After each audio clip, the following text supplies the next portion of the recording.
Tonight, we analyze a policy decision that, on the surface, involves concrete and floor plans, but whose true target is the invisible architecture of power and profit. Canada just took the first definitive legislative step toward dismantling the institutional chokehold of its largest grocery retailers. For years, the Canadian consumer has lived under an economic reality defined by concentrated power. One company, Loblaws, and its handful of domestic competitors, dominates the food landscape. When prices soared, this concentrated market became an emotional and financial lightning rod.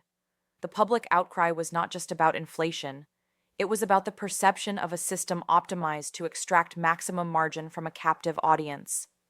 The deeper question we must ask is this: what happens to a sophisticated modern economy when the basic human need for food becomes a primary source of systemic psychological and financial stress? The answer is a quiet but undeniable policy revolution, and it begins with an obscure legal mechanism known as property controls. The crackdown isn't a direct price cap, which is a blunt and often ineffective policy tool. It's far more strategic. The move targets the use of restrictive covenants and exclusivity clauses. Legal handcuffs large grocers have historically embedded in their real estate leases and land sale agreements. Imagine a major retailer builds a store, then legally prevents the landlord from ever renting nearby space to a competitor, or even selling the property with a condition that it cannot be used as a grocery store for decades. This is not just a surprising fact, it is a profound mechanism of market suppression.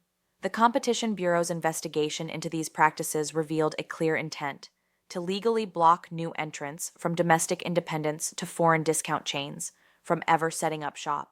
This simple legal maneuver is what protected the comfortable oligopoly, silently escalating tension between shareholder profit and public good. For the average family, this dry legal term, restrictive covenant, translates directly to the price tag on every single grocery receipt. Behavioral economics tells us that consumer choice is the ultimate pressure valve on price. By stifling competition, the major players were shielded from the need to relentlessly seek efficiency or offer lower prices. They created artificial scarcity of choice, shifting the psychological burden of high cost from corporate strategy onto the struggling consumer. This policy move is an attempt to release that pressure valve, forcing competition back into the system to drive prices down. It matters because it is a direct government attempt to fix a perceived market failure where the invisible hand was tied by a legal contract. This shift in policy, forcing the removal of these anti-competitive property restrictions, is not the end of the story. It is the opening salvo in a conflict over the very structure of the Canadian retail ecosystem. Loblaw's public commitment to comply marks a crucial turning point, but the immediate compliance masks a more complex, global struggle that will define the next decade of grocery retail. Because for the new competition to enter the market, they need capital, infrastructure, and a clear path to operation, and that path is currently being blocked by a different but equally powerful hidden system. The explosive news of Loblaw's forced concession on property controls is only half the picture. The hidden mechanics behind this event are not found in the legal documents, but in the psychology of institutional momentum and a crucial missing piece of the market puzzle, the grocery code of conduct. An oligopoly, a market dominated by a few large players, operates on a simple psychological premise: predictable rivalry. Competition exists, but it is managed and constrained, ensuring high margins for all participants. The key to maintaining this stability is controlling the supply chain, particularly the relationship with food producers and suppliers. If a supplier is financially strong, they can refuse to lower their price to the retailer, which keeps the retailer's costs and therefore consumer prices high. If the supplier is weak, the retailer can squeeze their margins, but that risk is often borne by the public through supply disruptions or quality degradation. This reveals a deeper question. How do you disrupt a perfectly synchronized machine of predictable rivalry without causing a total system shock? The solution is to introduce a rulebook that redistributes leverage. The surprising fact is that the current policy crackdown is deliberately synchronized with the final push for the Grocery Code of Conduct, a mechanism designed to govern the relationship between massive retailers and their smaller suppliers. Historically, major grocers have used predatory practices like arbitrary fees, sudden demand for retroactive price adjustments, and cancellation of orders with no notice. This instability has prevented suppliers from investing, innovating, or growing, keeping the supply side of the market fragmented and weak.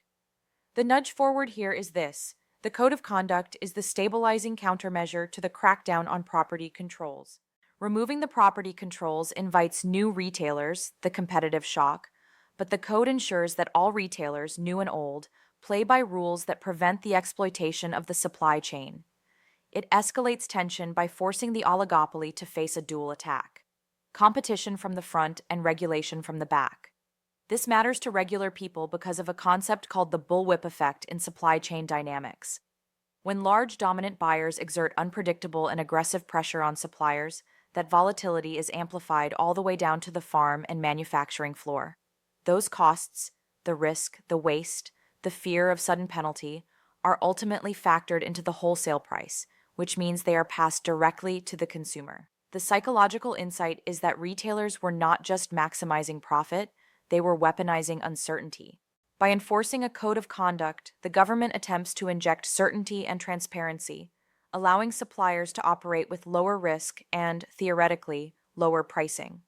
The true stakes are the operational efficiency and long-term stability of the nation's food production system.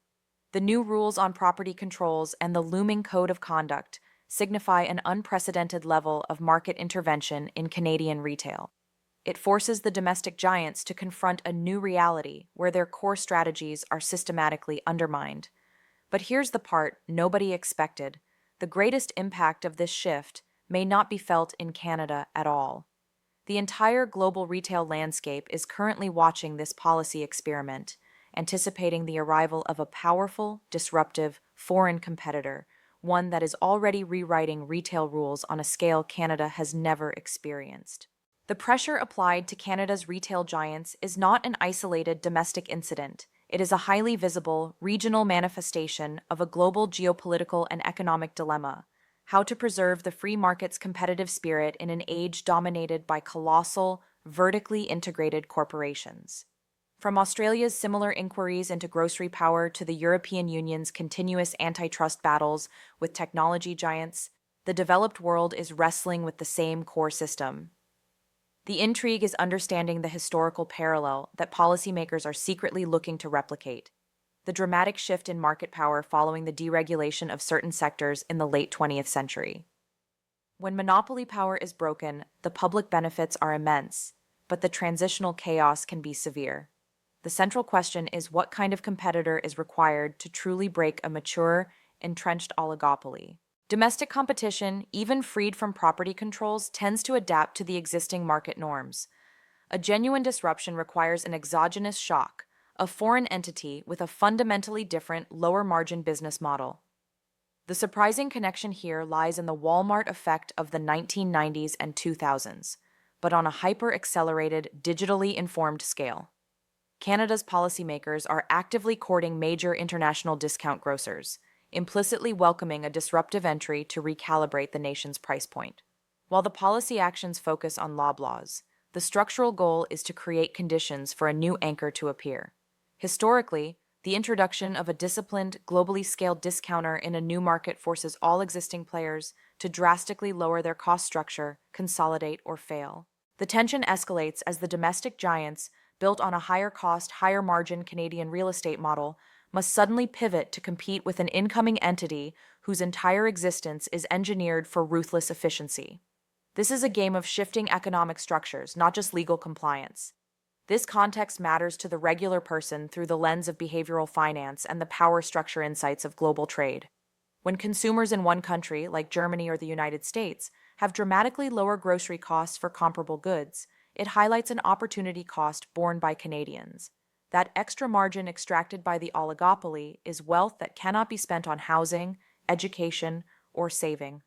By opening the market to a foreign competitor, the government is essentially saying, we are importing a new set of competitive behaviors.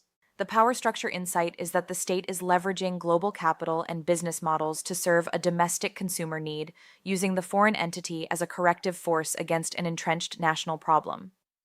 It is a calculated gamble on globalization as a tool of domestic consumer protection. This policy sequence, removing legal barriers, establishing a conduct code, and inviting a foreign shock, is a sophisticated, coordinated attempt to introduce competitive pressure. The global context confirms this is an effort to solve a political problem with an economic solution. But the most significant impact of this entire retail revolution will not be the price of bread or milk.